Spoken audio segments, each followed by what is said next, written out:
하나님, 참 하나님의 말씀이 우리에게 지혜라는 사실을 알고도 또 듣고도 여전히 깨닫지 못하는 우리의 영혼을 불쌍히 여겨 주시옵시고, 특별히 하나님께서 그 엘리야를 하나님의 사람으로, 이제는 하나님의 말씀으로 살아갈 수밖에 없는 존재들로 광야의 이스라엘과 엘리야와 예수 그리스도를 믿는 자들이 삶이 어떠해야 할 것이며 앞으로 어떻게 진행될 것인지를 명확하게 일러주신 바처럼, 하나님, 우리가 그 하나님의 말씀으로 더 지혜롭고 또 온전한 자들이 되기를 소망합니다. 오늘 아굴의 잠언을 통해서 우리의 삶을 돌아보게 하시고, 하나님의 말씀 앞에서 엘리야처럼 곤고하지만 명확하게 그 입을 다물 그 존재가 연약하지만 하나님 앞에 완전한 재와 같이 세미한 음성을 듣는 자와 하나님의 뜻을 살피는 자가 되게 하시고, 은혜를 입는 자리가 되게 해 주시옵소서. 이제 주의 말씀으로 세상을 판단할 수 있고 분별할 수 있기를 소망합니다. 어느 때까지나 교회 안에서만 머무는 신앙이 아니라 세상을 구별할 수 있고 분별할 수 있고 판단할 수 있는 이제는 참 지혜자들이 되기를 소망하오니, 주여 우리에게 말씀하셔서 세상을 당당하게 살아갈 수 있는 참 교회와 그리스도인들이 되게 해 주시옵소서. 주의 말씀을 기대합니다. 우리를 그 말씀으로 온전케 하시며 지혜롭게 하여 주시옵시고 분별케 하여 주시옵소서. 감사드립니다. 우리 구주 예수 그리스도 이름으로 간절히 기도 올리옵나이다. 아멘. 할렐루야. 옆에 있는 분 축복하도록 하겠습니다. 뭐라고 축복하시느냐 하면, 이제는 적용해야 될 때입니다 라고 축복하시기 바라겠습니다. 그러니까 지금 잠언서 30장 31장을 남겨놓고 있는데 여러분이 다 마스터를 했다는 얘기가 아니에요. 잠언서 30장과 31장을 통해서 우리가 정리를 해야 되는 중요한 내용은 뭐냐 하면, 들으면 뭐하냐는 얘기예요. 들으면 뭐하냐, 듣기만 하면 뭐하냐. 이게 이제 어떻게 필요하냐 하면 적용이 이제 필요하다는 거죠. 그래서 실제로 30장은 누구의 잠언이라고 나와 있죠? 아굴의 잠언이고 31장은 르무엘 왕을 훈계한 잠언, 그의 어머니가 아들에게 훈계하는 잠언. 자, 이런 스타일이라는 건 여러분 다 아시죠? 부모가 자식을 훈계하듯 말씀을 가르치고 지혜롭게 하는 이런 의미들이에요. 그러니까 분명히 이 관계는 유지가 돼야 돼요. 목사가 성도들을 지배하거나 통치하는 개념은 아니지만 늘 훈계하며 가르칠 수 있는 위치에서 가르쳐 드리면 그것을 가르침으로 받는 겸손한 마음과 믿음이 필요한 거예요. 그게 결국 나를 어떻게 한다는 거죠?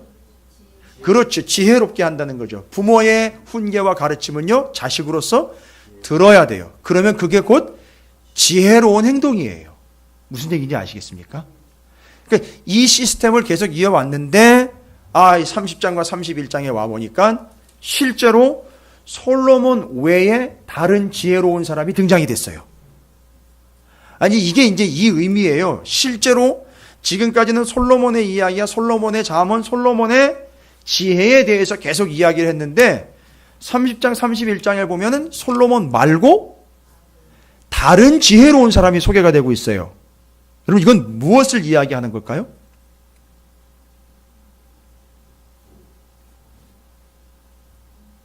우리에게 소망이 되는 얘기인데, 그죠? 지혜는 이스라엘의 전유물이 아니라는 거예요.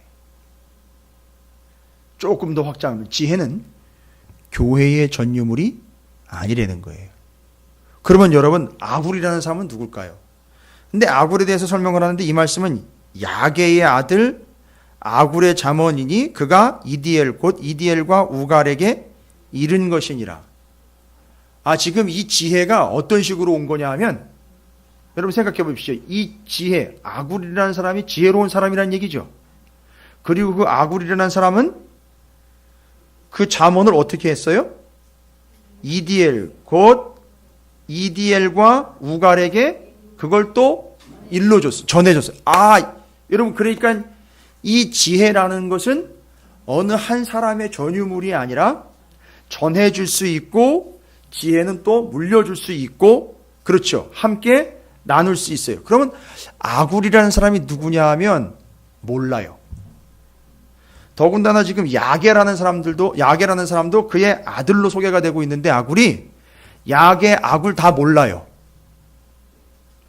근데 중요한 건 뭐냐 하면 이들이 누구인지 아는 게 중요한 게 아니라 이 사람들이 어떤 사람들인지 아는 게 중요하다는 거죠. 여러분 누군지는 잘 몰라요. 근데 이 사람들은 어떤 사람들이라는 거죠?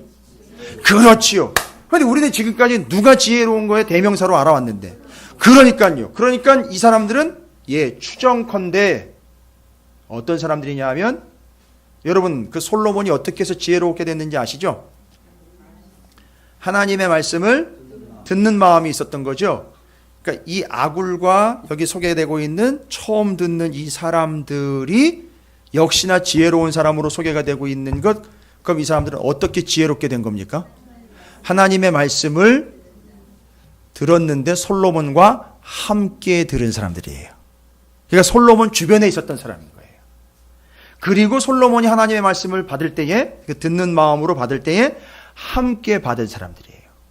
여러분 이게 왜 중요하냐 하면 딱 그런 건 아닌데 솔로몬은 지혜의 샘플이고 원칙이에요. 근데 여기 아굴이나 이 뒤에 나와 있는 르무엘 왕의 어머니 같은 경우는 그 지혜의 응용편이에요. 무슨 얘기인지 이제 감이 잡히세요? 솔로몬은 지혜의 원칙이라면 아굴은 지혜의 응용편입니다. 더 쉽게 얘기 드릴게요. 지혜의 적용인 거예요. 그러니까 아굴의 잠언은 쭉 읽어보시면 아시겠지만 삶에서 속속 적용이 됩니다. 그러니까 이제는 지혜가 한 방향으로 정리하는 게 아니라 처음에 지혜는 어떻게 얻는 거였죠? 들음으로 지혜를 얻게 됐죠. 근데 이 지혜는 이제 어떻게 되는 거죠? 삶에다가 적용하는 거예요. 풀어내는 겁니다. 이제 되겠습니까? 그러니까 받고 적용하는 게 병행이 되는 거예요. 이거를 온전한 지혜라고 얘기한다는 거예요. 그러니까 성경 공부를 아무리 많이 해봐야 성경 지식은 많이 쌓아가지만 어떻게 안 될 수도 있다? 적용되지 않으면 삶에서 적용되지 않으면 그것은 지혜가 아니다. 즉 거사님 좋은 얘기 하셨어요. 죽은 믿음이다라는 개념과 연결해 보시면 그건 그렇게 되면 성경 지식은 되지만 뭐는 되지 않는다? 지혜는 될 수 없다는 거예요. 그래서 하나님의 원칙인 지혜를 말씀을 통해서 받고 그것이 삶에서 적용됐을 때 그게 온전한 지혜가 된다라는 걸 30장 31장에서 마무리하는 거예요.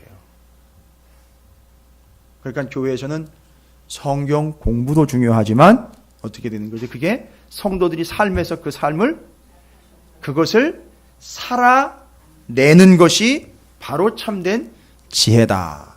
그러면 지금까지는 원칙과 원리적인 측면으로 솔로몬의 잠언 이야기를 하면서 쭉 정리를 했어요. 그럼 아굴의 잠언을 한번 읽으면서 이 아굴이 이야기하는 지혜는 어떤 지혜인지를 어디에다가 염두를 두셔야 된다고 이제는? 이미 아굴하고 솔로몬은 같이 하나님의 말씀을 들은 사람들이에요. 아굴이 어떻게 하는 걸 볼까요? 삶에다가 적용하는 걸 보자고요. 어렵지 않죠? 적용하는 거 한번 보십시오.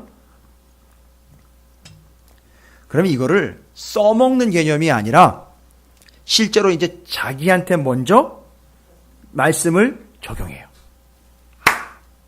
자기한테 말씀을 적용하고 주변에 있는 모든 대상들에게 그 말씀을 적용해 봅니다.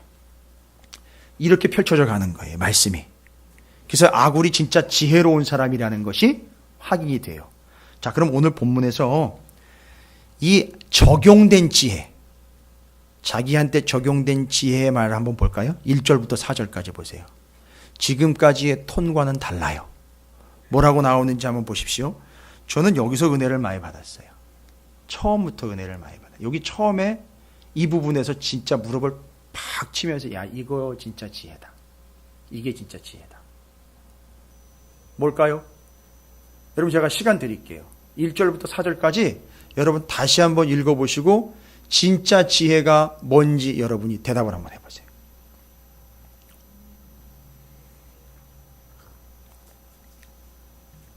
제가 2분 드릴게요. 읽어보시고 정리해보세요. 적용된 지혜예요. 자기한테 적용된 지혜입니다.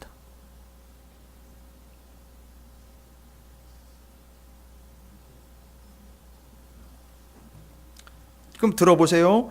이 말씀은 야게의 아들 아굴의 자문이니 그가 이디엘 곧 이디엘과 우갈에게 이른 것이니라. 요거는 지혜의 원칙에 해당하는 거예요. 근데 그 다음입니다. 나는 다른 사람에 비하면 짐승이라.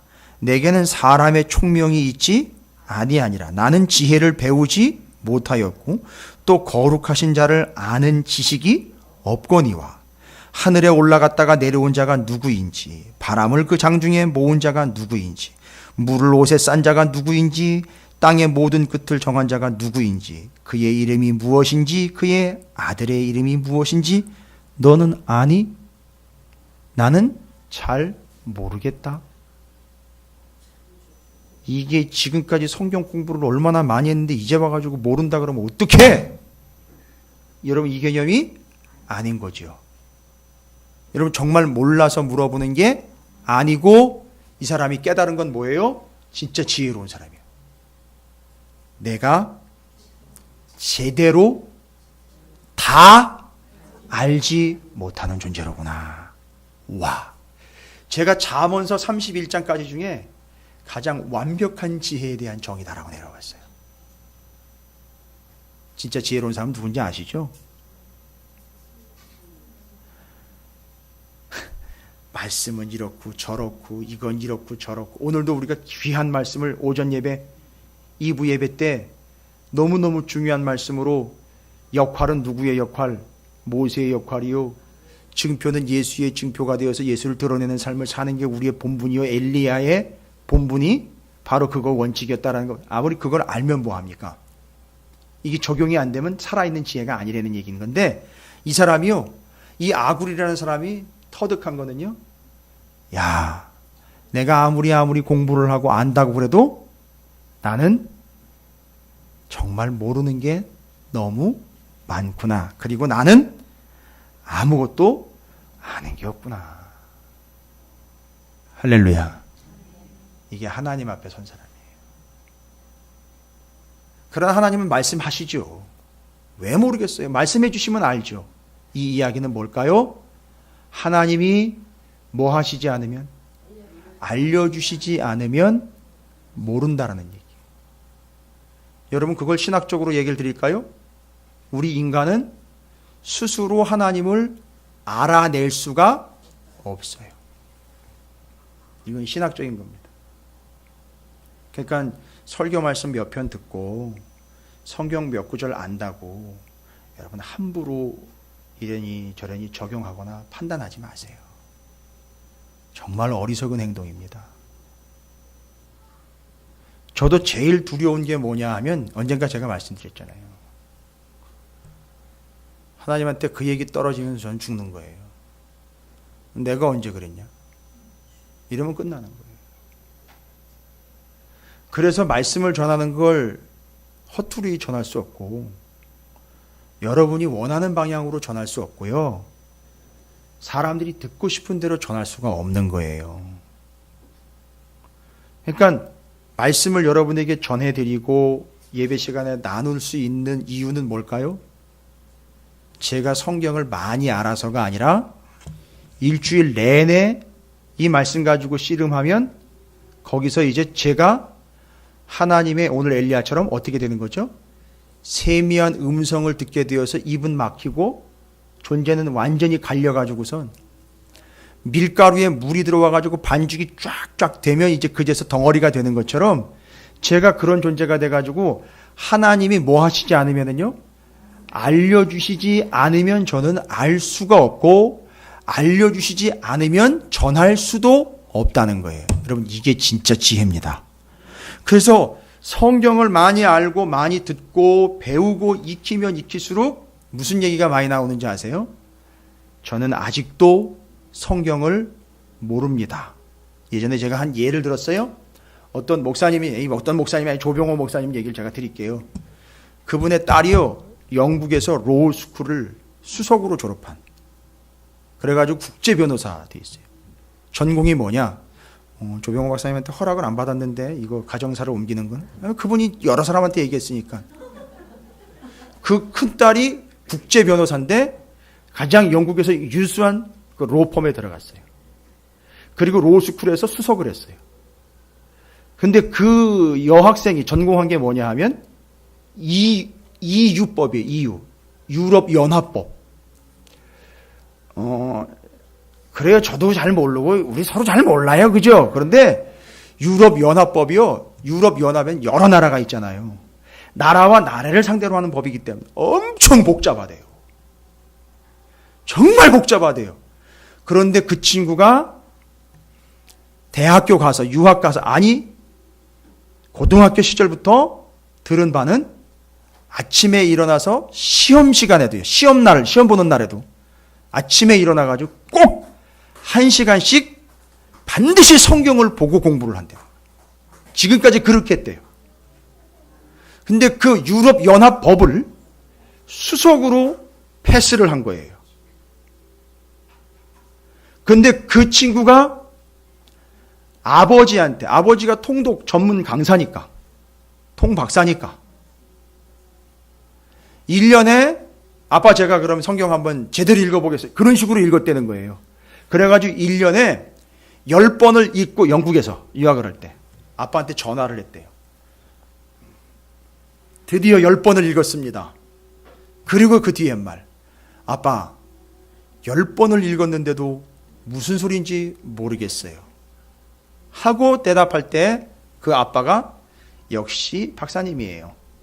그래, 성경은 네가 10번 정도 읽어야 그제서 네가 성경을 잘 모른다라는 걸 알 수 있는 게 성경이다. 참 지혜로운 아버지의 대답이었다. 근데 그 지혜의 대답이 어디인 줄 아세요? 여기 있는 거예요. 지금 잠언서 30장 1절부터 4절까지인 거예요. 난 정말 죄송합니다 여러분, 표현상 쥐뿔도 모르는구나. 나한테도 적용 안 된 게 뭐 누구한테 적용되겠어요. 정말 나는 모르는구나. 쥐뿔도 모르는구나. 별로 아는 게 없구나 하는 거예요. 그러면서 여기다가 4절까지 그걸 적어놓은 거예요. 난 다 알 수 없다. 그러니까 아는 척 하는 거, 누구를 판단하는 거, 누구를 잣대로 내지는 누구를 그 정도밖에 몰라? 야, 나는 이렇게 신앙생활 하는데 너는 그 정도밖에 안 돼. 이런 것들을 할 수가 없다는 거예요. 이게 진짜 지혜로운 사람이에요. 여러분, 이건 단순히 겸손을 넘어선 거예요. 내가 아무것도 모르는구나. 정말 모르는구나. 그러니까 여러분, 오늘 2부 예배 말씀이랑 적용해 볼까요? 아무것도 모르니까 어떻게 해야 돼요? 입 다물래는 거예요. 그리고 어떻게 하셔야지만 알 수 있다 그랬죠? 말씀은 여러분이 공부한다고 아는 게 아니라 하나님이 알려주셔야지만 할 수 있어요. 여러분, 이게 신학적인 용어로 따라해 보십시오. 계시.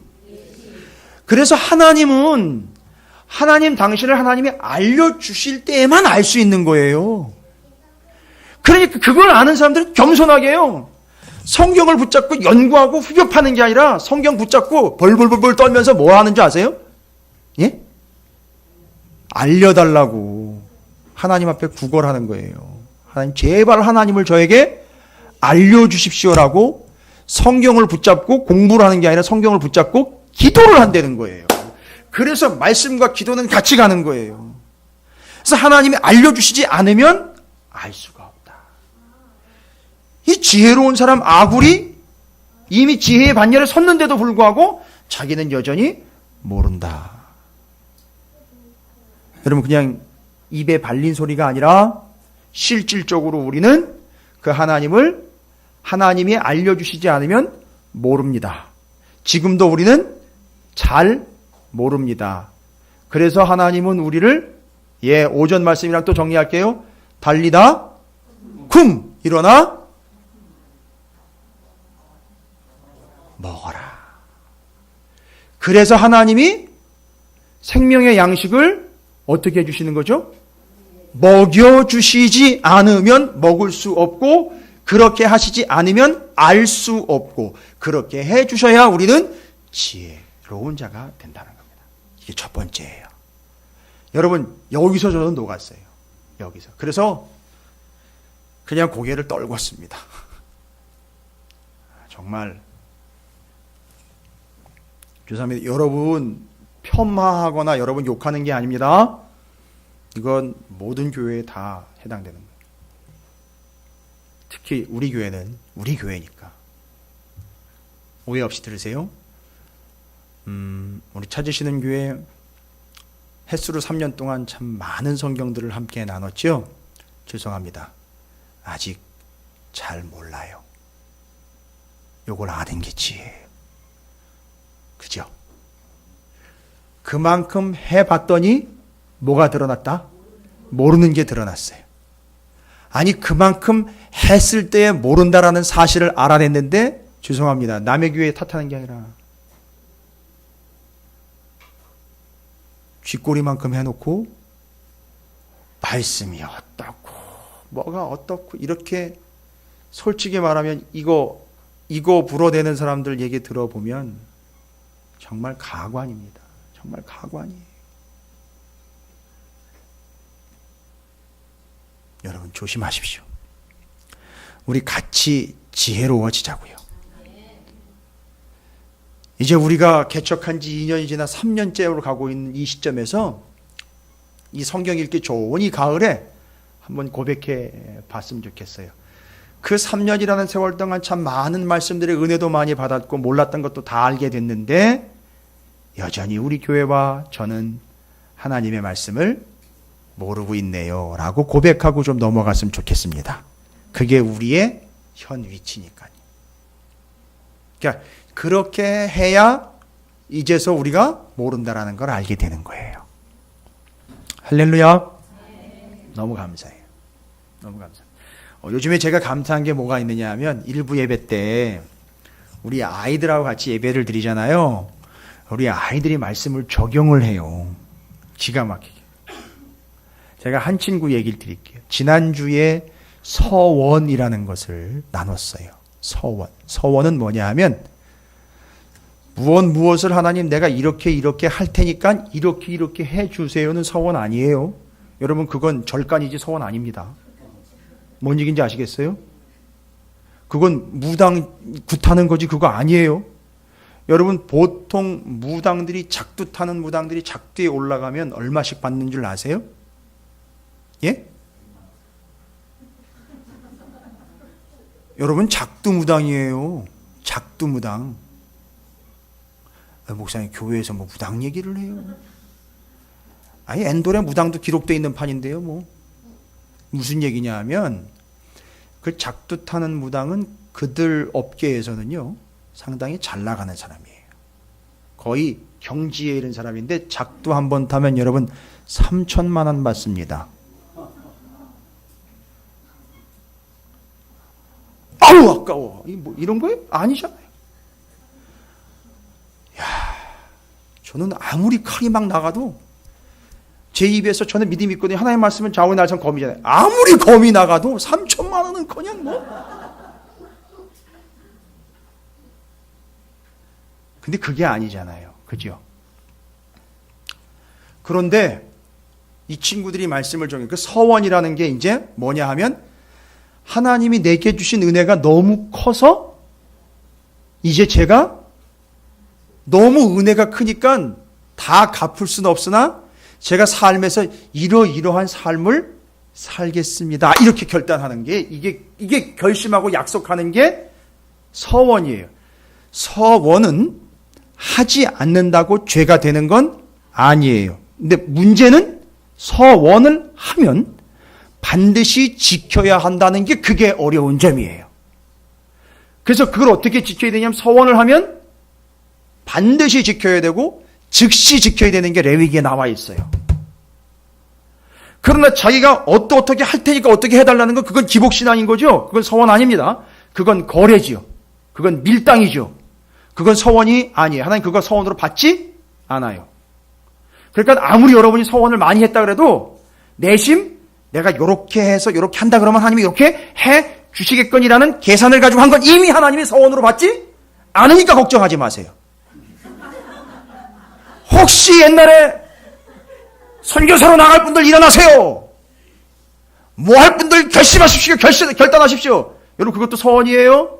그런데 그 마음 가운데 그런 보상 심리와 그런 관계성 속에서 만약에 서원했다면 걱정하지 마세요. 그건 하나님 받지 않으니까. 그러니까 괜히 뭐 내가 옛날에 무슨 서원했는데 걱정하지 마세요. 그거 받지도 않았어요. 하나님이. 걱정하지도 마세요. 근데 이 서원이라는 건 은혜가 너무 크고 내가 구원에 대한 확증이 있기 때문에 구원받은 자로서 내가 어떻게 감히 이렇게 살아갑니까? 이제 이렇게 살아가겠습니다라고 결심, 결단, 약속하는 게 그게 서원인 거예요. 지난주에 그래서 우리 아이들과 나누면서 그러면 야, 서원은 큰 거나 웅장하거나 화려한 게 아니다. 그러면 하나님의 은혜가 너무 감사하니까 작은 것이라도 잠깐이라도 그죠? 조금이라도 하나님 앞에 뭐 할 수 있다는 거죠? 서원할 수 있다는 거죠.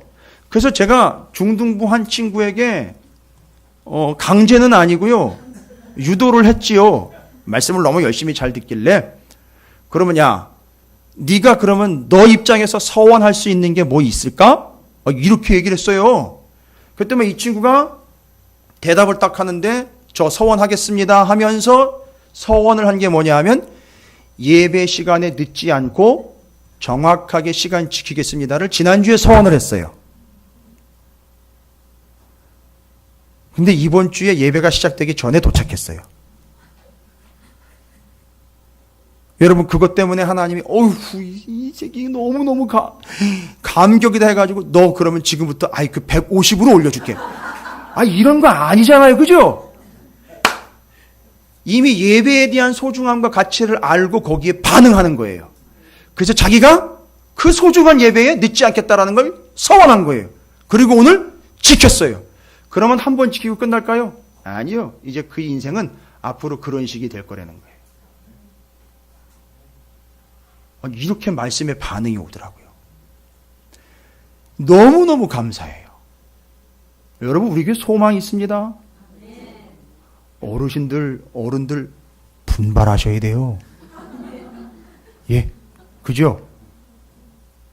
제가 오늘 은혜를 많이 받았어요. 그렇게 해서 여러분 서원은 해볼 만해요. 왜요? 받은 은혜가 얼마나 큰데요. 거기에 대해서 내가 이런 삶을 살겠다라는 것에 대한 그 서원은요, 여러분 할 만한 거예요. 그러나 안 한다고 누구도 책망하거나 하나님 벌하시지는 않습니다. 서원의 삶은요, 뭘 일확천금을 갖다 하나님께 바쳐야 되는 게 서원이 아니라고요. 레위기에 의하면 서원하는 삶은 어떻게 서원을 갚느냐 하면 성별함과 드림으로 갚는다 그랬어요. 성별은요, 깨끗한 걸 유지하는 거예요. 깨끗하게 되는 거고 더럽지 않게 되는 걸 지켜내는 게 서원을 갚는 거고요. 드린다. 레위기 이미 기억하시죠? 하나님한테 예물을 드린다, 제물 드린다 할 때 드린다라는 의미가 내 거 하나님 뺏어가는 게 아니라 드리러 가까이 나아가는 거예요. 그러니까 서원의 의미는 저 녀석이 서원을 내서 저 사람이 서원을 내서 하나님이 어떻게 하길 원하는 거죠? 나랑 가까이 오는 걸 원하는 거예요. 그러니까 모든 게 다 하나님은 뭐 위주예요? 관계 위주라고요. 관계 위주. 일어나 먹어. 일으켜 세워 먹어. 달리다 쿵 해가지고 와가지고 직접 가까이에서 일으켜 세워가지고 먹이고 일으켜 세워가지고 보내고 너무너무 감사하지 않습니까? 그 오늘 예배 시간에 예배 전에 이제 2부 예배 시작하기 전에 준비를 하고 있는데 제가 죄송합니다. 오늘 말이 많아요. 그런 은혜가 간증들이 많아서 제가 말씀드리는 거예요. 1부 예배 끝나는데 우리 이제 이주연 집사님이 질문하러 타고 왔어요. 장자에 대한 이야기, 처음 것에 대한 이야기. 처음 것 하나님께 바쳐야 된다라는 거. 이 부분에 우리 아이들과 은혜를 또 나눴어요. 그래서 질문이 있어 이제 이주연 집사님이 들어와서 질문을 하고 실은 그때 저 강릉에 있는 목사님 한 분이 저한테 전화를 해가지고 이 아침에 목사님 물어볼 게 있습니다 하면서 성경을 물어보는 거예요. 제 이제 후배 목사예요. 본교회 출신이고 실은 제가 가르쳤었어요. 근데 지금 이제 목회를 하고 있는데 부목사로. 근데 목사님 다급하게 막 목사님 정말 궁금하고 지금 청년 담당인데 물어보는 거예요. 뭘 물어보느냐? 뭐 우리가 다 하는 거고 이미 우리는 공부를 끝낸 거죠. 대제사장이 대속죄일에 지성소 들어가는 것과 분향단, 향단 등대 이야기들을 계속 물어보는 거예요. 쫙 설명을 해줬죠. 담임 목사님한테 은혜를 받아야 되는데 다른 담임 목사한테 전화를 해가지고 이제 은혜를 받고 말씀을 준비를 하는 것 같아요. 저는 그 목사님이 이제 비전이 있다고 봐요. 소망이 있어요. 우리 대한민국의 목사님들 중에 소망이 있는 분들이 많아요. 물론 저한테 물어봤다고 소망이 있는 게 아니고 그 주일날 아침에 그 바빠 죽겠는데 전화를 해가지고 모른다고 물어보고 그걸 알아내고. 여러분 이거예요. 모르니까 난 몰라요. 진짜 모릅니다. 가르쳐주세요. 알려주지 않으면 하나님 말씀 난 모릅니다. 목사라도 모르면 모른다고 얘기해서 겸손하게 받는 거예요. 그렇죠? 그래서 진짜 지혜로운 목사인 거예요. 여러분 진짜 지혜로운 존재가 되길 바랍니다. 자, 그 이야기 끝에 이게 나오는 거예요. 5절 6절이요. 끝이 아니라 그 이야기 때문에 정말 저는 모릅니다. 정말 몰라요. 말씀 공부를 많이 했다 그러고 하나님 말씀 많이 들었다. 저는 솔로몬과 같이 들었어요. 이렇게 얘기하겠죠. 아굴이요. 같이 있었으니까. 같이 지혜로워진 거지요. 솔로몬 때문에 지혜로워진 게 아닙니다.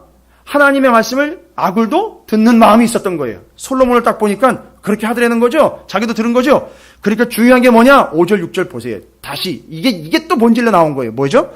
하나님의 말씀은 다 순전하며 하나님은 그를 의지하는 자의 방패신이라. 여러분 하나님을 의지한다는 건 뭘 의지하는 거예요? 그렇지요. 그게 방패가 됐다는 거예요. 그래서 그게 본질이라는 걸 다시 정리하는 거예요. 앞에서 4절까지 나는 정말 모르네요. 뭘 모르는 거예요? 말씀 모르네요 하고 겸손하게 물어보고 듣고 이게 다시 반복이 되고 있다는 걸 얘기하는 거죠. 6절에 너는 그의 말씀에 더하지 말라. 그가 너를 책망하시겠고 너는 거짓말하는 자가 될까? 두려워요. 그러니까 어떻게 하라는 거죠? 있는 그대로 하나님 말씀만 가지고 하라는 거예요. 다른 거 추가하지 말고. 됐습니까? 이거예요. 여러분, 제가 약속 아닌 약속을 해야 될 것 같아요. 여러분 돌아가시면 제가 다 장례를 치르고 싶은데 저는 안 죽어요 이렇게 쳐다보시는데 아니 그러지 말고요. 우리 솔직하자고요.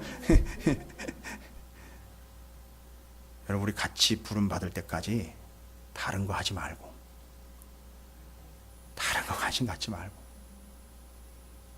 겸손하게 알면 알수록 모를 수밖에 없는 하나님의 말씀, 하나님이 알려주시면 알게 되는 그 말씀 붙잡고 여러분 우리 죽을 때까지 그렇게 갔으면 좋겠어요.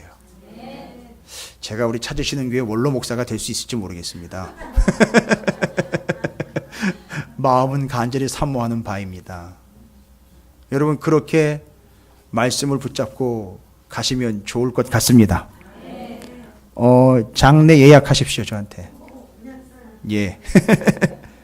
그러니까 이게 우리가 이렇게 이제 은혜스럽게 이런 얘기도 나눌 수 있는 거예요. 겸손하게. 그리고 이제 그 지혜로운 자의 본질로서 지혜로운 자가 소망하는 게 두 가지가 있어요.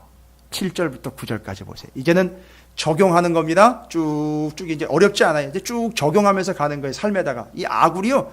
삶에서 이런 하나님의 말씀의 지혜가 여기서도 나오네?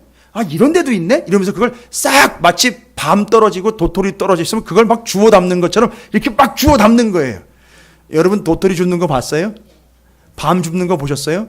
저 개운산 가면은요, 이 아줌마 아저씨들이요, 그 다람쥐하고 청설모가 좀 먹게 둬야 되는데, 눈에 불을 켜고 그걸 주스러 다니는데, 너무 보기에 그렇더라고요. 근데 그게 얼마나 열심인지, 그걸 줍는 게. 근데 원래 하지 말라고 다 나와 있는데, 그렇게 하시더라고요. 그러다가 가끔씩 싸움도 나고 그래요. 줍지 말라 그랬잖아! 그러면서 소리를 지르면, 서로. 근데 우리는 이 하나님의 지혜를 그렇게 삶에서 발견을 해가지고 찾아내는 거예요. 막.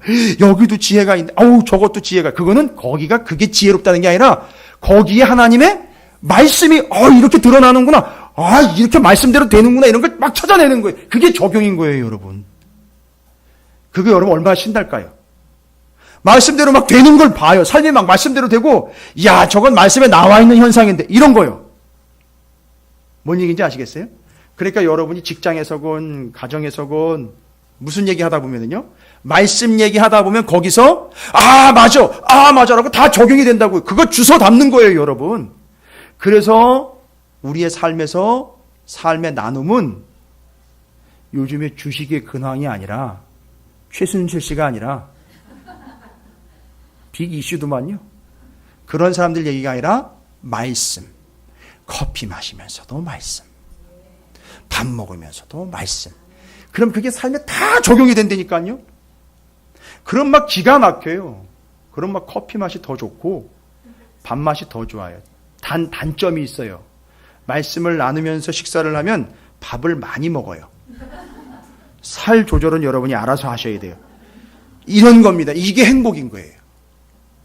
그런데 그 지혜로운 사람이 소망하는 게 있습니다. 7절부터 9절까지 볼게요. 뭘 소망합니까? 내가 두 가지를 주께 구하였사오니. 두 가지래요. 지혜로운 사람은 이제 많은 것도 구하지 않아요. 딱 두 가지 구합니다. 뭘 구하는지 보십시오. 내가 죽기 전에 내게 거절하지 마시옵소서. 참 겸손하게 구하죠. 곧 뭐를요? 헛된 것과 거짓말. 이건 뭐와 반대되는 겁니까? 헛된 말, 거짓말. 뭐와 반대되는 거죠? 그렇죠. 지혜 곧 말씀. 하나님의 말씀과 반대되는 거잖아요. 헛된 것과 거짓말을 어떻게 하세요? 내게서 멀리 하옵시고 뭐예요? 오직 필요한 양식으로 나를 먹이시옵소서. 오늘 얘기, 엘리야 얘기 다 파악됐으면 이게 뭔 얘기인지 아시죠? 무슨 양식인지 아시죠? 생명의 떡, 하늘로부터 내려온 하나님의 말씀으로 살게 하기 위함이다 라는 것 연결되시죠?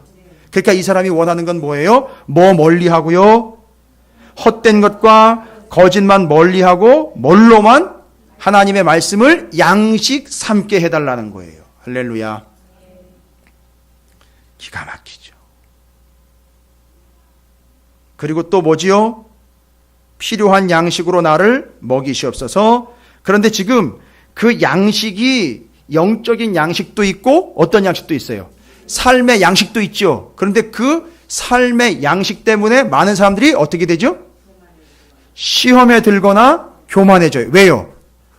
우리 집 곳간에는 먹을 게 너무 없네 하면서 목을 매요. 그죠? 요즘에 문제죠? 먹을 게 없네 하면서 어떻게 하죠? 너무 비참하니까 좌절을 해요. 또 어떤 사람은요, 너무 많으니까 어떻게 되죠? 교만해져요. 그러니까 이 사람이 바라는 건 뭐예요?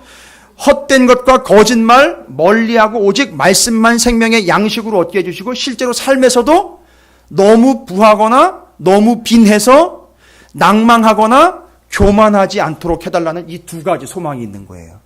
여러분 이 사람 제대로 파악한 거죠? 삶을 제대로 터득한 거예요. 근데 우리는 뭐를 구합니까 요즘에? 예? 요거 두 가지 구하고 계시나요? 예? 이 사람이 구한 거는요, 헛된 것과 거짓말 나한테서 멀리하게 해주시고 오직 말씀만 내 양식으로 삼게 해주시고 하나님 곡식을 더하여 주시사 들어갈 틈이 없도록 부어주시고 빼내도 없어지지 않는 창고 삼아 주시옵. 이게 우리의 기도 제목 아닙니까? 그런데 그게 아니라 너무 많아 교만하지 않게, 너무 없어 너무 낭망하지 않게. 정말 이게 터득한 사람의 간구예요. 자, 그래서 이 사람은 지금 실제로 자기 자신에게 적용하고 있죠. 지혜로운 사람의 두 가지 소망이 정리가 되었습니다. 여러분, 지혜로운 자로서 그 다음에는요, 경계해야 될 게 나와 있어요. 12절을 볼까요? 뭘 경계해야 돼요? 스스로 깨끗한 자로 여기면서도 자기의 더러운 것을 씻지 아니하는 무리가 있다. 뭐 하려는 거죠? 이거 경계하려는 거죠? 뭐를 경계해야 될까요? 자기 스스로는 깨끗하다. 나는 잘하고 있다. 나는 깨끗하다. 나는 그래도 누구보다 낫다. 요런 거 하지 말라는 거죠. 그렇죠? 이거 경계해야 되는 거. 정말 지혜로운 사람은 절대 그런 얘기 안 한다는 거예요. 왜요? 상석에 앉아 있다가 그보다 더 높은 사람이 오면 어떻게 될까요?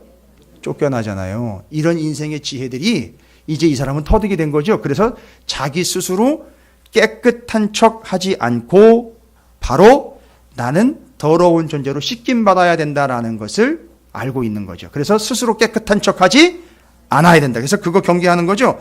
그 다음에 15절, 16절 보십시오. 예, 누가 등장을 해요? 거머리 보셨습니까, 여러분? 거머리요. 딱 달라붙어가지고선 거머리에게는 두 딸이 있대요. 이런 표현을 해냈는지. 저 처음 알았어요. 거머리한테 딸 둘이 있는 거. 성경은 이런 것도 알려줍니다. 여러분 이거 질문 내보세요. 재밌어요. 예, 근데 거머리한테 딸이 있다는 거 알아 몰라요. 뭐야? 있어. 몇이나 되는 줄 알아? 둘이나 있어. 이름이 뭔지 알아? 하나 다오, 둘째 다오. 그래서 둘 다 다오, 다오 하는 거예요. 여러분 재밌죠? 저도 이거 말씀 연구하면서 혼자 막 웃고 아유 하나님 참 대단하시네요. 그러면서 이제 여러분 거머리 특징이 뭔지 아시죠? 달라붙어 가지고 어떻게 해요? 피를 빨아먹으면요 어떻게 되는지 아시죠? 빵빵해져요. 그러니까 이 거머리는 지가 배부른 걸 몰라요. 그러다가 어떻게 되는지 아시죠? 터져요. 그러니까 지혜로운 사람은 첫 번째 뭐 경계하라 그랬죠? 스스로 깨끗한 척하는 거.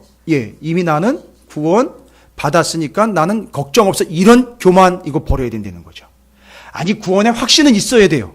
근데 그것 때문에 나는 이렇게 깨끗하고 온전하게 됐다. 이런 식으로 자꾸 나가면 안 되는. 그래서 은혜를 확증시켜주면 안 돼요. 무조건 은혜이기 때문에 문제 없습니다. 여러분 이게 잘못 나간 게 바로 구원파예요. 뭔 얘기인지 아시겠죠? 예. 그리고 그 다음에 조심해야 되는 게 뭐예요? 거머리한테 두 딸이 있는데 다오 하느니라 족한 줄을 알지 못하여 족하다 하지 아니하는 것. 이게 거머리의 특징이 뭐예요? 만족하지 못한다는. 와. 지혜로운 자는요? 주님 충분합니다. 이것이 제게 만족함입니다라는 걸 깨닫다는 거예요. 그래서 만족하지 못한 삶은 지혜롭지 못한 삶. 어리석은 자의 삶. 그래서 자꾸 성경에 어리석은 뭐가 자꾸 나와요? 부자가 나오는 거예요. 어리석은 부자가 자꾸 나오는 거예요. 그런데 그 스스로 만족하지 않은 것 몇이 있대요. 이 거머리처럼 만족하지 않는 것 서너시 있다는 거예요. 이 사람이 그러니까 와 현상을 보고 다 파악을 끝낸 거예요. 그 거머리 모양 다오다오 하면서 만족하지 못하는 어리석은 존재가 이 세상에도 존재하는데 딱 우리가 그런 모습이 아니냐라고 하면서 그걸 캐치를 다 해낸 거예요, 여러분. 그러니까 이 사람이 지금 적용을 잘하고 있는 거예요. 뭐죠? 곧 스월. 와, 무서운 얘기예요. 스월이 뭐예요? 지옥으로 아무리 많은 사람이 지옥으로 쑤셔 박혀도 스월은 지옥은 만족이 없어요. 그래서 그 유명한 명언이 나온 거예요. 지옥은 만족함이 없다. 그래서 아무리 많은 사람이 지옥으로 가도 지옥은 배부르지 않아요. 계속 들어가요. 이거 터득한 거예요, 이 사람이. 그러니까 스스로 만족하지 못하는 사람은 이미 어디 들어가 있는 거다? 여기까지 가는 거예요. 여러분 지옥이에요, 지옥. 잘 보세요. 그게 바로 마약, 중독. 들어보세요. 마약은 계속 들어가기가 만족함이 없어요. 그러다가 결국 어떻게 되는 거죠? 죽음이에요. 그러니까 이게 스스로 만족하지 못하는 사람들은 인생 자체가 이미 지옥인 거예요. 돈 때문에 만족을 못해가지고 계속 거머리에 두 딸 다오 하면서 계속 그것만 집중하고 있는 것. 세상 쾌락에 계속해서 다우하면서 집중하고 있는. 이미 어디에서 살아가고 있는 거다? 지옥에서 살아. 그게 어딘 줄 아세요? 성경으로? 애굽이었어요. 애굽. 애굽에서는 자기가 투자한 만큼 뽑아내는 거였거든요. 그러니까 옆집이 밤새도록 가서 논에다가 물을 대는데 새벽 2시까지 물을 대니까 200가마니가 나왔어요. 새벽 3시까지 물을 대니까 300가마니가 나왔어요. 새벽 4시까지 물을 대면 몇 가마니가 나온다는 거예요. 400가마니가 나와요. 그러면 5시까지 잠 안 자고 계속 철야한 게 아니라 논에 가가지고 계속 물 대고 있었어요. 얼마 나오는 거죠? 500가마예요. 이제는 이 사람은 1000가마 거두고 그 가마 밑에 깔려 죽었더라. 이렇게 돼버려요. 그 삶에서 하나님이 어떻게 하신 거죠? 건져내신 거라. 그게 출애굽인 거예요. 이해가 되십니까? 그래서 건져낸 거예요. 그래서 스스로 만족하지 못한 사람들은 그 수월과 같고, 여기는 참 어려운 얘기인데, 아이를 갖지 못한 배요. 이건 이제 그 마음을 좀 이해를 해보세요. 아이를 갖지 못한 배는 어떻게 해야 만족이 되죠? 그렇죠. 아이가 들어서야 만족하는. 그러니까 그때까지는 만족이 없는 것처럼 그렇게 만족이 없다는 얘기를 하려고 그 예를 들은 거예요. 그러니까 이 사람은 지옥을 묵상하면서 야, 지옥엔 만족이 없구나. 지나가는 아이를 가진 배와 아이를 갖기를 원하지만 갖지 못한 배를 비교를 하면서 야, 저 배가 저렇게 될 때까지는 저 배는 만족함이 없겠구나. 여러분 이걸 터득해 낸 거라고요. 여러분 제가 이 아굴을 연구하면서 와, 이 아굴 대단한데. 대단한 사람인데 정말.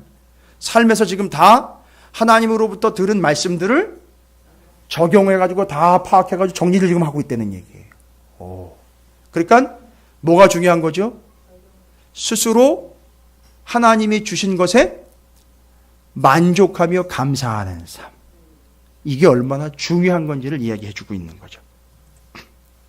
그리고 물로 채울 수 없는 땅.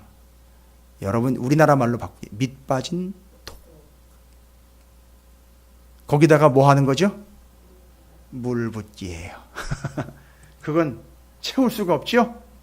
그런 것처럼 스스로 만족하지 않는 사람들은요, 지옥행이요, 아이를 갖고 싶지만 갖지 못하는 배요. 어떻게 되는 거죠? 또한 밑 빠진 독이다. 이렇게 되는 거예요. 이게 이제 파악된 거예요. 그래서 경계해야 되는 것 2가지 정리하셨죠? 스스로 깨끗하다라고 착각하는 거죠. 그 다음에는요, 스스로 만족하지 못하는 거 경계해야 된다라는 거예요. 그리고 이제 그 뒤로 18절부터 잘 보세요. 18절 내가 심히 기히 여기고도 깨닫지 못하는 것 서넛이 있나니. 이건 나도 확실하게 설명을 못하겠습니다. 어떻게는 깨달았는데 야, 이거 참 신기한 거로구나 하는데 깨닫지 못한 거. 이거는 깨닫지 못해서 모자란 사람이 된 게 아니라 그 영역을 누구에게로 넘겨버린 거죠? 그렇죠. 그건 하나님 겁니다라고 넘겨버린 게 여기 나와 있죠. 공중을 날아다니는 독수리의 자취. 어디서 날아와서 어디로 가는지. 반석 위로 기어다니는 뱀의 자취. 바다로 지나다니는 배의 자취. 남자가 여자와 함께한 자취. 어떻게 이렇게 삶에서 다 뽑아냈는지 모른다는 거예요. 난 몰라요. 참 기이한 일인데 나는 모른다는 거예요. 오직 누구만 안다? 하나님만 아신다. 이걸 깨달은 거예요. 여러분 꼭 성경 서당에 와 있는 것 같죠? 그죠? 막 새롭게 공부하는 것 같고 야, 어떻게 이 사람 이걸 터득을 했나? 그러니까 여러분이 삶에서 이런 것들을 이렇게 새록새록 발견하시게 될 거라는 거예요. 원칙은 어디서부터 이게 발견되는 거죠? 어디서 뭐 했을 때에 하나님의 말씀을 듣는 마음으로 계속 들을 때에 삶을 보면 그런 것들이 보인다는 거예요. 그리고 그걸 이 사람은 정리를 할 수 있다는 거죠. 경계할 수 있다는 거죠.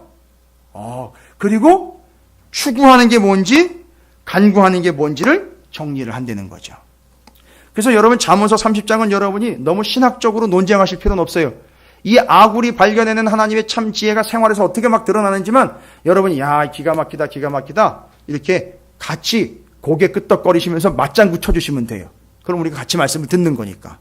거기다가 세상을 진동시키며 세상이 견딜 수 없게 하는 것 서너시 따라 21절이에요. 이건 뭐냐 하면 아닌 건 아닌데 라고 분별할 수 있는 거예요. 아, 그건 아닌데, 그건 좀 그런데 라고 삶에서 벌써 조금 뭔가 고개가 갸우뚱해지는 그런 개념들. 그걸 이제 보는 거예요. 뭐죠? 종이 임금된 거. 여러분, 종이 임금된 거면은요, 모르는 사람들은요, 잘 됐네 이러는데 이상하다. 종이 임금이 됐어. 근데 그 종이 임금이 되면 그 임금된 자리에서 이 종이 분명히 나를 부르면, 왜냐하면 이 사람 지혜로운 사람이라는 게 소문이 나면, 그죠? 그럼 지혜로운 사람을 부를 거 아니에요. 그럼 여러분 따라가야 돼요, 말아야 돼요? 예? 종이 임금이 됐어요. 여러분 이거 일반적으로 있는 일이에요, 없는 일이에요? 어떤 경우에만 가능한 겁니까? 예? 종의 주제에 있다가, 그렇지요, 쿠데타한 거예요. 그러니까 이 종은 뭐 한 거죠? 자기의 상전을 죽이고 지가 왕이 된 거예요. 그럼 여러분 거기서 만약에 초청이 오면 가지 말아야죠. 왜요? 생각해 보세요. 하나님이 왕이시거든요. 그러니까 이게 해야 되는지 말아야 되는지가 고개가 딱 꺾이면서 요거 좀 이상한데 하면서 벌써 분별력이 생기는 거예요. 요 개념인 거 아시겠어요? 그러니까 이게 말씀을 계속 들었던 사람들은 지혜가 있어서 그런 것들을 이상하다. 이제 장사하시는 분들은 가끔 제가 이제 김순경 장로님하고 그런 얘기를 많이 하는, 옛날에 이제 사업하셨던 얘기들, 지금도 하시는 얘기들 딱 보면 장로님 얘기를 제가 빌릴게요. 이 양반이 얼마짜리 주문인지가 딱 보인다는 거예요. 무슨 얘기냐면 이게 경험으로가 아니라 딱 보면 그냥 사가지고 갈 사람인지 그냥 물어만 보는 사람인지 탁탁탁탁 보이는 거예요. 무슨 얘기인지 아시겠어요? 그런 분별력이 생기는 거예요. 그리고 저 사람이 지금 거짓말을 하는지 진심인지도 분별이 된다는 거예요. 이게 삶에서 이렇게 된다니까요. 근데 우리는 어느 순간인가 삶의 경험이 풍부해지면 이런 것들이 저절로 될 것 줄 알았는데, 이 모든 지혜는 어디로부터 오더라? 하나님의 말씀으로부터 오더라. 그래서 딱 답이 나와요. 요즘 속된 말로 견적이 나옵니다. 말씀을 붙잡고 사는 사람들을 딱 보면 이분들이 어느 정도일지 딱 나오는 거예요. 그래서 그런 문제가 닥칠 때에 말씀을 어느 정도로 붙잡고 있는지가 이미 드러났기 때문에, 이번에 그분은 이런 식으로 잘 넘어갈 수 있겠다, 내지는 이번엔 좀 힘들겠는데 라고 그분을 평가하는 게 아니라, 왜냐하면 잣대는 우리한테 있지 않고 말씀에 있기 때문에 그게 보이는 거예요. 더 재미있는 거 볼까요? 미련한 자가 음식으로 배부른 것. 어떻게 미련한 자가 음식으로 배불렀을까? 뭡니까 이건? 생각을 한번 해보세요. 지혜로운 자로서 한번 생각을 해보세요. 미련한 자가 배가 불러요. 미련한 자가 배불렀어요. 미련한데 배부르게 먹었다는 얘기예요. 이거는요, 여러 가지가 생각이 떠올라요. 이건 분명히 누군가 미련한 자를 이용해 먹을 속셈으로 배를 채워놓은 거예요. 그래서 이 사람은 끌려다니게 돼 있어요. 미련하다라는 얘기는 분별력이 없는 거예요. 그래서 먹여가지고 끌고 가는 거예요. 미끼 먹여가지고 끌고 가는 거예요.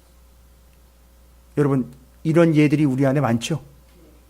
사업하시는 분들. 이것보다 이게 이익이 조금 더 돼요.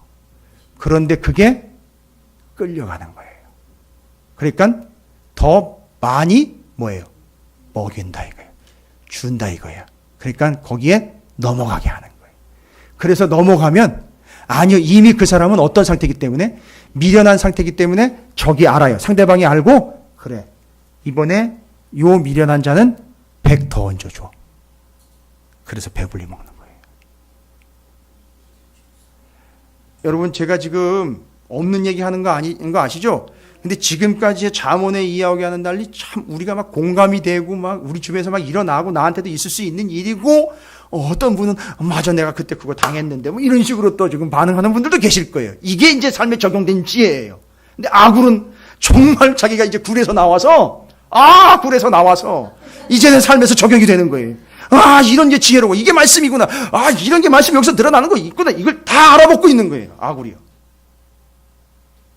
그래서 이 사람은 이제 오늘 말씀을 굴에서 나온 거예요. 이제 정말 제대로 나온 겁니다. 그리고요. 미움받는 여자가 시집간 것. 미움받는 여자가 시집을 갔대요. 이건 또 뭘까? 여러 가지가 떠오르시죠? 미움받는 여자가 시집 갔다. 가장 쉬운 건 돈에 팔려간 거고. 그죠? 예. 미움을 받는데 어떻게 시집을 갑니까? 뭔가 다른 게 있는 거예요. 그죠? 뭔가 모종의 거래가 있는 거예요. 팔려갔거나 일이 터진 거죠. 그런 걸 구별할 수 있는 거예요. 지금 이 사람 아굴이 그러니까 여러분 여기 나와 있는 얘기는 실제로 아굴이 살았던 그 당시에 다 있었던 일이에요. 그걸 구분을 한 거예요. 이 사람이. 뒤에는 더 나와 있죠. 여종이 주모를 이은 것. 주모는 누구예요? 주인집 여자거든요. 그러니까 여종인데 주인집 여자를 제끼고 올라간 거예요. 무슨 일이 일어났을까요? 뻔한 거지요. 가정 파탄 일어난 거지요. 아시겠습니까? 이게 아굴의 눈에 다 들어온 거예요. 이게 너무 재미있는데 시간 가는 줄 모르겠네요. 저만 재미있나요? 하여튼 이게 지금 잠언이 이렇게 지금 정리가 되고 있습니다. 이거 대단합니다. 그래서 이건 내가 다 안다고 하지만 깨닫지 못하는 것들이 있고 그 흔적 얘기했잖아요. 다 모르고 그 다음에 이거 분별해야 된다. 그죠? 분별해야 된다. 그러니까 지금 아굴이 뭘 얘기를 하는 거냐면 지혜로운 사람한테 누가 덤빈다는 거죠? 주모가 덤비거나 그 왕이 같이 뭐 얘기하는 게 아니라 그 일을 벌린 그 주동자들이 와서 나한테 붙는다는 거죠. 그럴 때 어떻게 해야 된다는 거죠? 그걸 분별해 내야 된다는 거죠. 근데 분별은 상황 파악을 해가지고 되지 않고 늘 하나님의 말씀에 젖어 있는 순간에 저건 아닌데 하면서 딱딱딱딱 구별이 된다는 거죠. 그게 지혜라는 거죠. 그리고 이 사람은 땅에 흘러가는 아무리 작은 생물일지라도 그걸 보고선도 그냥 지나치지 않는 거예요. 여러분, 개미가 지혜로운 게 아니라 그 개미 안에 지혜의 요소가 있다는 거예요. 어떤 거죠? 근면함. 이건 원래 솔로몬이 이야기한 잠언에 이미 나와 있는 거 아시죠?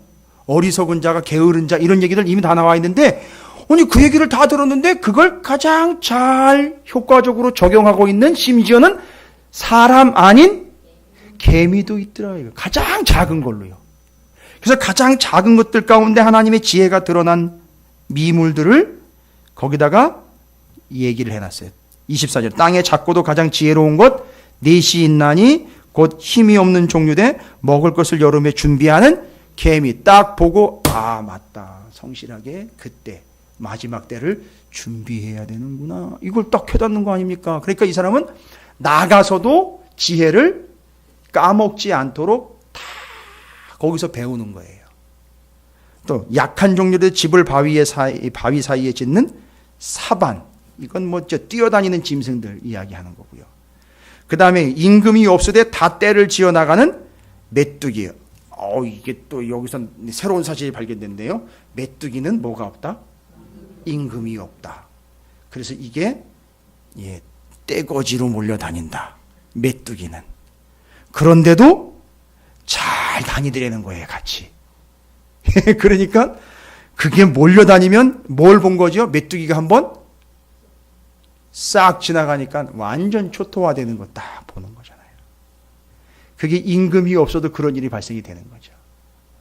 그렇죠? 그런 것들을 보면서 때를 지어 나가는 메뚜기. 손에 잡힐만 하여도 왕궁에 있는 도마뱀이니라. 이게 뭔 얘기하는 걸까요? 손에 잡힐만 하여도 왕궁에 있는 도마뱀이니라. 도마뱀의 특징, 여기서 이제 소개는 안 했지만, 도마뱀은요 안전한 게 이유가 뭐냐 하면 잡혀도 끊고 도망가요. 그러니까 이 사람이래네. 이 친구는 어디든지 왕궁이 되는 거예요. 걱정이 없는 거예요. 그러면서 뭘 깨달았을까요? 여러분 도마뱀 하나 적용해 볼까요? 그럼 우리 도마뱀 하나 적용해 볼까요? 예? 연연하지 말고 그러면요. 그래, 잘못된 것이 내게, 그러면 뭐 하라는 거죠? 잘라내라는 거예요. 잘라내고 잡히지 않는 게 낫다는 거예요. 뭐 이런 식으로 적용할 수 있잖아요. 그렇죠? 이게 지금 도마뱀 보고 깨달은 거예요. 오. 그리고 이제 잘 걸으며 위풍 있게 다니는 것 선엇이 있나니. 이건 뭘 이야기하는 거냐면 이 위풍 있는 존재들을 통해서 이제 근엄한 왕권을 깨닫는 거예요. 야, 저 동물들도 저렇게 근엄하고 지가 센 놈이라는 것을 저렇게 드러내면서 살아가고 있는데, 자 보십시오.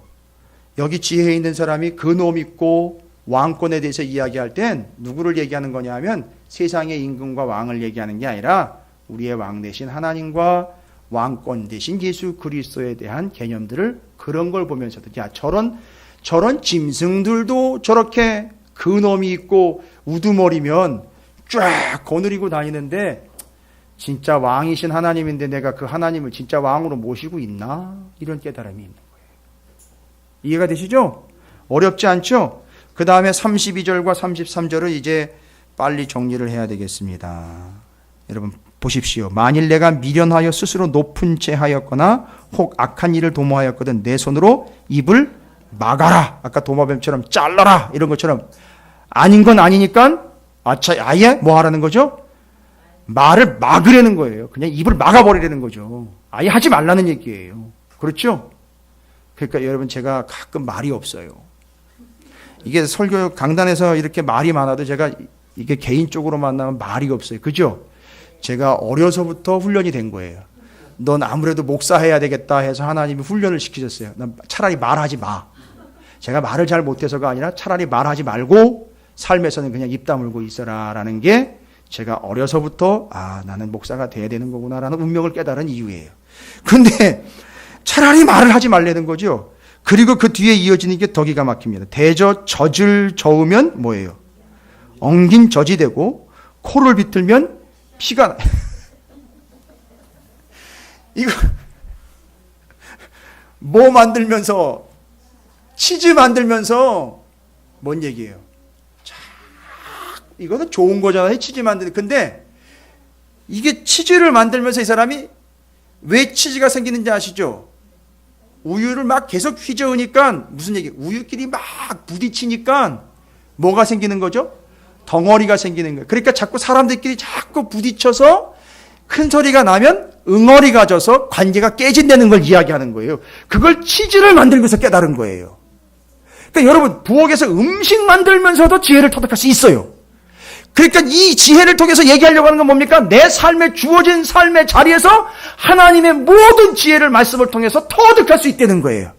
왜 나는 여기 와가지고 난 이거 정말 싫었는데, 이게 아니라 그 맡겨진 자리에서 다 지혜를 터득할 수 있다는 거예요. 부딪히다 보면 싸운다는 거. 그래서 뭐 하라는 거죠? 32절과 33절은 조절하라는 거예요. 조절. 지혜 있는 사람은 조절도 한다라는 걸 얘기하는 거예요. 말하는 것도 조절하고 관계도 조절하는 거예요. 수위 조절. 됐습니까? 30점. 33절까지 지혜로운 아굴이 다 적용했던 지혜 내용이었습니다. 질문은 당연히 없으실 거고, 아굴의 잠언을 다시 한번 집에 가셔서 읽어보십시오. 와, 기가 막힙니다. 한 서너 번 읽어보시면 정말 내가 막 지혜로워지는 것 같은 그런 기분을 느끼실 거예요. 이 기가 막힌 구절들이 그렇게 적용돼서 삶에서 반응으로 다 나온 거예요. 여러분 모두가 다 이런 존재가 되시기를 주님의 이름으로 축복합니다. 그래서 30장과 31장은 끝으로 정리합니다.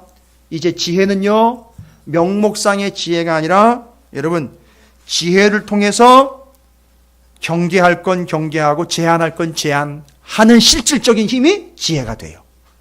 그리고 삶에서 이제 지혜는 어떻게 하는 거예요? 실질로 적용하는 지혜가 돼야 된다는 거예요. 할렐루야. 근데 그 지혜는 어디서부터 오느냐? 말씀으로부터 온다는 사실입니다. 다음 주 31장도 기대해 주시기 바랍니다.